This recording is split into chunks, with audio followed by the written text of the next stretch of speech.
1. So this all happened about 4 years ago, when I just started my lab tech job and was taking the bus every morning. It was pretty convenient. The bus stop was only a few blocks away from my apartment, and there was a stop just a few hundred feet from my work parking lot. For context, the place had a very long driveway that curved around and almost looked like a regular road. 2 stops before this, there was a very popular supermarket.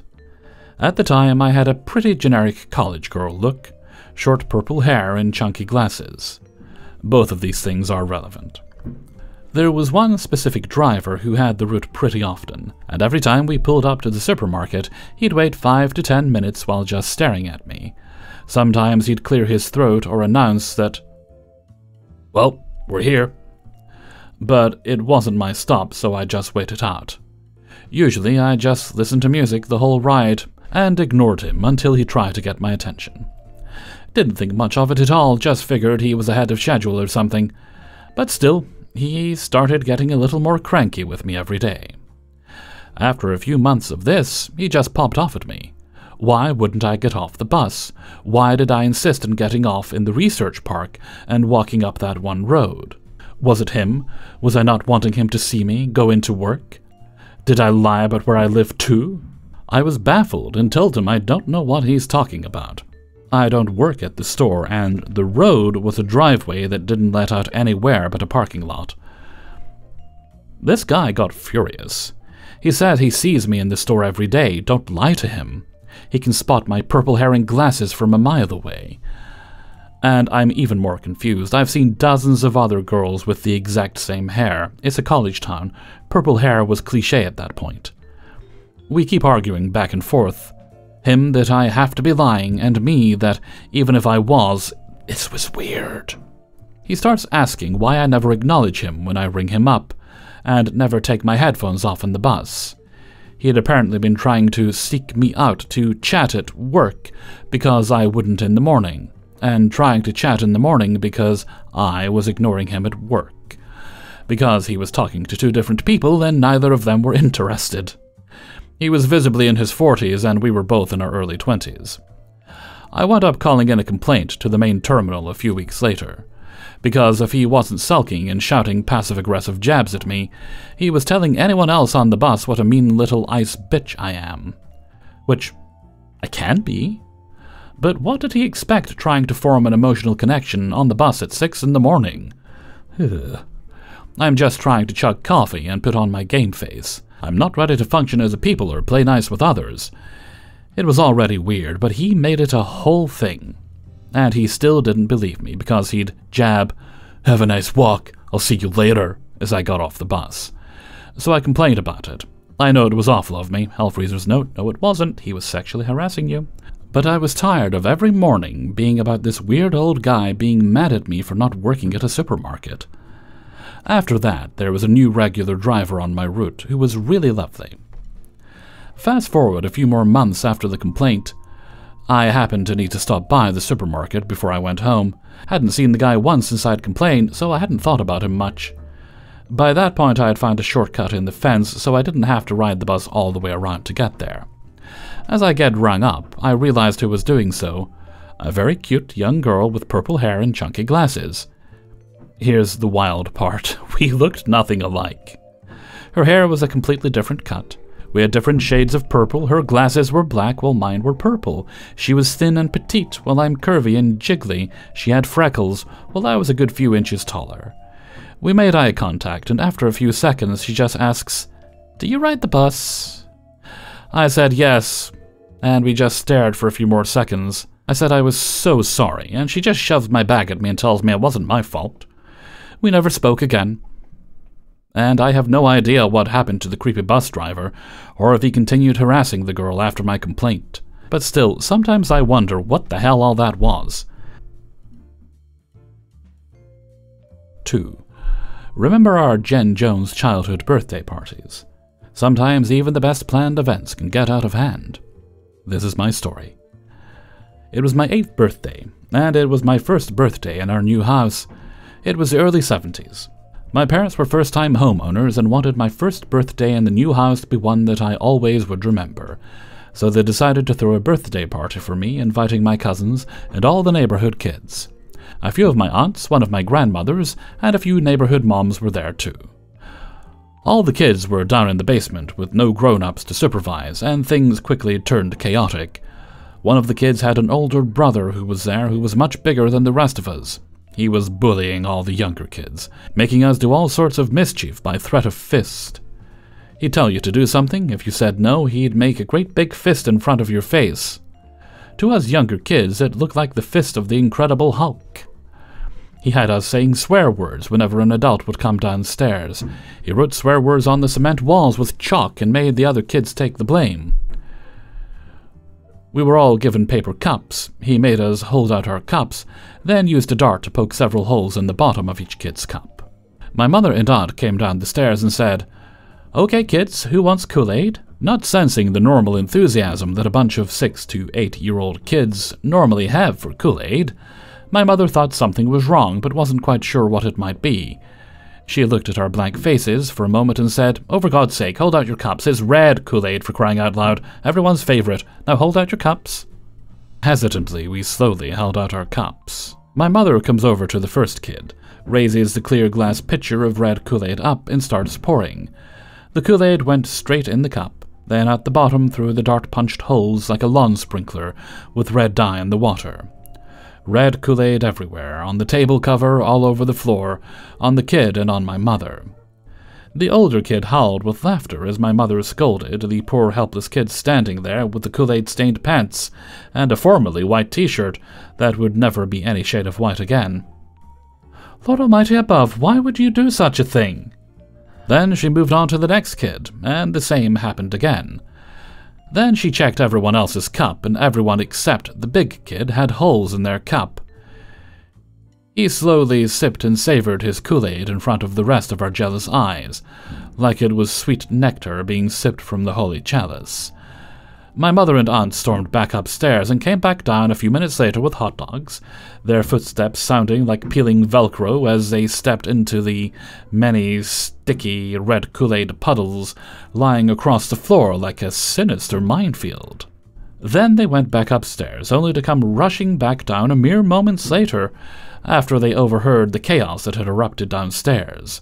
When they got downstairs to see what the commotion was, it looked as if there was an explosion in a condiment factory, as the walls, floor, and ceiling had become a canvas for a condiment mosaic. Food fight had broken out. Mother and aunt issued the riot act and gave us all our final warning, as the older kid stood innocently in the corner with an evil smirk on his face. Back upstairs they went. They came downstairs a few minutes later with my birthday cake, and placed it on the table with very stern looks on their faces. They weren't even going to put up with the slightest hint of foolishness. They were done. We took the visual hint and put on our best behavior as we made our way in an orderly fashion to the wretched-looking Kool-Aid-stained condiment-smeared all-over table for a piece of cake. We sat there and ate our cake and behaved very well while we were doing so. My mother and aunt went back upstairs and left us alone again. This time someone lit the table cover on fire. My mother and aunt came roaring down the stairs again, telling everyone to get the hell out and go to the Jesus home as they became involuntary firefighters. For some reason, that was the last ever birthday party for me that my parents held at the house. 3. This story happened a few years ago when I was still working hotels and restaurants to put myself through school. It was the middle of August, scorching hot weather. In Canada, restaurants will have roadside patios in the summer, which means our restaurant doubles its capacity almost. During the 3 other seasons, we have 18 tables, 2 to 6 person capacity inside, and 2 servers. No host except on Friday, Saturday, never had bussers, and are our own bartenders. During patio season, we have an additional 15 tables, all 4 persons outside, and only 1 additional server. Well, on a holiday, Saturday, I get into work one day to find out that our host had called in sick, and so had the other 2 servers. It was to be just me on the floor, to do everything. It gets busy, but I'm managing. Because it's such a nice day, I'm able to convince everyone to sit on the patio, less running back and forth inside. The patio is completely full and I have 3 tables inside and I'm at my limit. All the tables need drinks, but haven't ordered food. I know I cannot take another table until I'm caught up. I just can't. I'm cashing out 1 table on the patio when a man walks up to me and says, "We'll be sitting there as soon as they're done, and you need to clean this." I tell him it'll be a 30-minute wait for a table. I have no time, it's just me.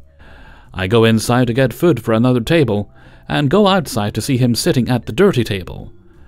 I decide right now I'm going to ignore him. He calls out to me as I'm handing other people their food. "This table is disgusting. Come clean it." I replied, "Sorry, I told you it was not available. You'll have to wait," as I'm going inside to get more food to run. I come out of the kitchen with new plates, and he has the dirty places from his table, tries to hand them to me. My hands are full, and I just walk past them. He put them in a table inside, and said, "I need a menu." I ignored him and continued working on my other tables. This has been about 8 minutes total so far. He manages to get a menu from another table. He told them I accidentally forgot. They told me he was super mad at me for forgetting. He starts trying to tell me what he wants to order, barking at me to clean up his table. I completely ignored him. For the full 30 minutes I had told him he would need to wait. I'm finally caught up. I approach the table and he starts screaming at me. If he had not screamed at me, I would have just let him order food, but he made a mistake. Instead, I told him to get the hell out. It's a pub.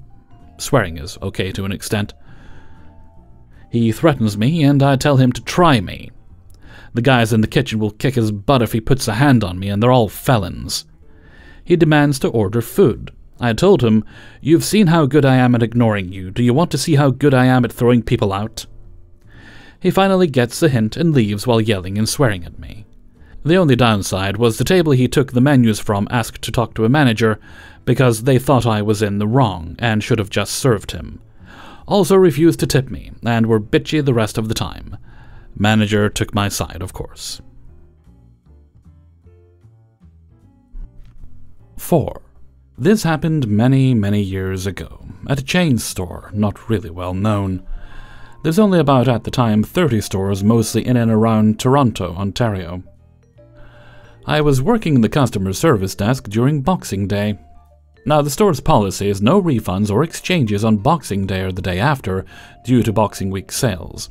Plus, holiday return policies are extended for the holiday season. Now, there were products like anywhere, where products are non-refundable for reasons. This particular moment has to do with the third-party cable modem. Once they're opened, their final sale, as there is no way to determine if they've been registered or activated. Now, I've been at the store and started my shift at 7:30 a.m., ready for the Boxing Day rush, my desk turning into a checkout desk for the next 2 days. This customer of African descent, which matters in a moment, comes in around 1 p.m., product in hand, and asks to do a return. I explained our policy that the products are non-refundable with no exceptions. Now by this time I'm tired and exhausted after cashing people out and refusing refunds since the start of my shift. I'll admit I may have been a bit snarky due to being tired. After refusing the refund a few times, he fed the line, "Oh, it's because I'm black. Are you racist?" I called a coworker from the office behind me who was also of African descent and gave him a fist bump right in front of the customer as he takes the other terminal to help out with the line as I was dealing with my current patron. I looked at my customer. "No sir, definitely not racist," with my coworker giving a bit of a smirk, knowing exactly how the conversation beforehand had been. Now mind you, this next part I'll admit I was in the wrong, but in the moment it felt so good after him calling me a racist. "Well, maybe you need to get laid so you're in a better mood." Without skipping a beat, I say, "Maybe. What's your wife's phone number? I'll see if she's interested." Set him off into, "How dare you speak to me and disrespect my family like that?" And he demanded a manager. I called mine over, spoke to him in the office, and was truthful about what was said. My supervisor held up our policy and asked him to leave, not issuing the refund. The customer brought up about what I said about his wife. The supervisor responded, "I'm aware of what was said. You calling my staff racist is not appreciated either. You reap what you sow." He'll be in trouble, and you should be ashamed of trying to play the racist line. I'm not authorizing the refund, and you can leave or I'll have the authorities called and have you removed." The customer left, yelling we're all racist and giving us the middle finger as he walked out the door, vowing to never shop here again, and telling his friends all about his experience here. As for the comment I made, I had an official talking to in regards to being professional in a stressful moment, but afterwards everyone had a bit of a chuckle. 5. I'm still a little shaken, rattled, and rolled about this, but I just experienced a Karen moment, and I'm angry at him, but also angry that I didn't defend my kid harder. My kid is 9. And like all 9-year-olds, he has a lot of energy, which he usually tempers in public, because he also has extreme social anxiety, to the point where we have him in therapy for it. He's generally a well-behaved little dude. He says please and thank you, apologizes unprompted when he makes mistakes, takes his hat off at the dinner table before being asked, corrects people politely if they use offensive language, does what he's asked with little complaint, heart of a lion, demeanor of a lamb. I can count on one hand the amount of times I've had to discipline him in the last few years because he's just not a problematic kid. So my dad and I took him to McDonald's for a quick lunch. Since he has never once changed his order, we told him to go grab a seat on the long benches by the window. I went to grab napkins and ketchup while my dad ordered, and when I sat down, my son immediately said, "Mom, can we please go eat in the car? I don't want to be here anymore."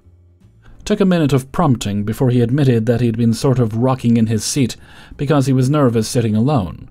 It's something the therapist has recommended we do, as it's a small discomfort and helps him get more comfortable being independent. The sitting alone, not the rocking. And I guess the bumping annoyed the elderly couple at the next table, so the man turned to him and yelled at him to cut it the F out. And the woman hissed, "Seriously, stop it." I asked, did he yell or did he just say it kind of loudly? And he said no, he definitely yelled and then slapped his hand on the table. Y'all, he wasn't even at the table for more than 2 minutes tops. I told him we wouldn't be leaving, but that I doubted they'd say anything else since I was there, so he was safe. When my dad sat down between him and the couple, he eased up enough to eat in complete silence, and the couple looked mildly uncomfortable because it was obvious my son had said something, but I could tell he was still shaken. I chose not to confront the couple because I didn't want to stoop to their level, but then, they finished their coffees, which, let's be honest, we all know they'd been camping with since 10 a.m., and the man walked up behind me, jabbed me in the shoulder, and said, "Sorry, but he was bumping the bench and it was really annoying." And I was so stunned the only thing I could think to say was, "Okay, well, maybe don't yell at my kid." What I wanted to say was, "Yell at my kid again, and it'll be the last words you utter." My dad said, "Was that guy serious?" And I told him what had happened, and I had to stop him from getting up and throwing hands with Methuselah because jail doesn't have a seniors menu. Yes, I get that it was probably annoying, but there were other options. A, say to him politely, "Hey, could you please stop, it's disruptive," which he absolutely would have done, and he even would have apologized because that's who he is as a person, or B, wait till I sat down a minute later and said, "Hi, excuse me, could you please ask your son to stop that?" Which it wouldn't even have come to because he was simply antsy waiting for us to sit down while he was alone and vulnerable in an open concept area full of people. Anyway, screw you McDonald's Karens, I hope you felt super powerful and smug yelling at someone a tenth of your age and half your size with an order of magnitude more social grace. Hey everybody, Hellfreezer here, and thank you very much for listening to Idiots in the Wild, episode 183. And thank you very much to everybody who allowed me to use their stories in this video.